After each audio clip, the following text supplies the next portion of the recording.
होते हे तुझ्या बापाकडून एसटी पुरता पैसा मी घेत तुझ्या बापाकडून एसटी पुरता पैसा मी घेत होते हे हातामध्ये 2 पिशव्या घेत होते एसटी मध्ये मी बसत होते एसटी माझ्या माहेरी येत होती हे एसटीतून खाली मी उतरत होते घराच्या दिशेने मी धावत होते माझ्या नजरेच्या डब्यामध्ये माझं घर यायचं बरी आहे घराच्या अगोदर घराच्या समोरचा त्या अंगण मला दिसायचं आणि सगळ्यात अगोदर त्या अंगणामध्ये मला माझ्या बापाचं चप्पल दिसायचं पुरी त्या अंगणामध्ये सगळ्यात अगोदर मला माझ्या बापाचं चप्पल दिसायचं हे आणि अंगणामध्ये बापाचं चप्पल दिसलं की लांबूनच मला कळायचं माझा बाप घरामध्ये आहे माझा आबा घरामध्ये आहे कारण माझं बालपण अगदी तसंच गेलं होतं पुरी हे तिने सांजाला जेव्हा शाळेतून मी घरी येत होते अंगणामध्ये बापाचं चप्पल मी बघत होते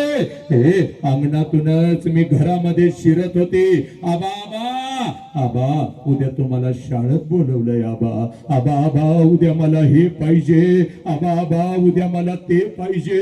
माझा उपाशी बाप माझा नुकताच शेतातून आलेला बाप हे काबाड कष्ट करणारा बाप पाठ आणि पोट एक झालेला माझा बाप स्वतःच्या हातानं हे मला जवळ घ्यायचा माझ्या गालावरून हात फिरवायचा आणि मला म्हणायचा कार्टे मेलोय का काय ग मी अजून येतो की उद्या तुझ्या शाळेत घेतो तुला काय हवं ते हे माझ्या लेकरा सकाळी शाळेला गेलंयस की रे जाताना एवढा डबा घेऊन जातयस माझ्या लेकराला भूक लागली असेल अगोदर काहीतरी खाऊन तरी घे हे माझा उपाशी बाप माझा नुकताच शेतातून आलेला बाप स्वतःच्या हातानं मला घास भरवायचा आणि माझ्या गालावरून हात फिरवत मला म्हणायचा पोरे जोपर्यंत मी जिवंत आहे तोपर्यंत शिकून घे पोरी तोपर्यंत शिकून घे हे जोपर्यंत मी जिवंत आहे तोपर्यंत शिकून घे पोरी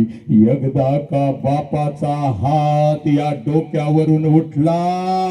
कोणी कोणाचं नसतं बघ पुरी कोणी कोणाचं नसतं बघ हे ज्याला बाप नाही त्याला काही नाही बघ पुरी हे ज्याला आई नाही त्याला काही नाही बघ हे या लाखोच्या गर्दीत सगळी नाती आपल्या सोबत असतात पुरी पण हक्काचा खांदा निघून जातो ज्या खांद्यावरती आपलं डोकं टेकवावं आणि भडा भडा भडा भडा भडा भडा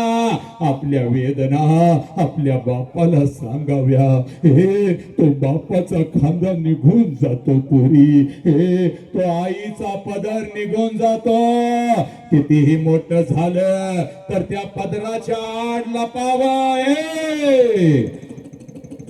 कितीही मोठं झालं तर त्या पदराच्या आड लपावं आणि हंबरडा फोडत आपल्या आईला कडकडून मिठी मारावी हे तो आईचा खांदा निघून जातो पुरी हे ज्याला आई बाप नाही त्याला काही नाही बघ पुरी ज्याला आई बाप नाही त्याला काही नाही हे माझ्या लेकरा जोपर्यंत मी जिवंत आहे शिकून घे तुझ्या डोळ्यात देखत माझं डोळं मिटायला मी मोकळा झालो बघ हे माझ्या बापानं मला शिकवलं हे तुझ्या बापाकडून एसटी पुरता पैसा मी घेत होते हातामध्ये 2 पिशव्या घेत होती एसटी मध्ये मी बसत होती एसटी माझ्या माहेरी येत होती एसटी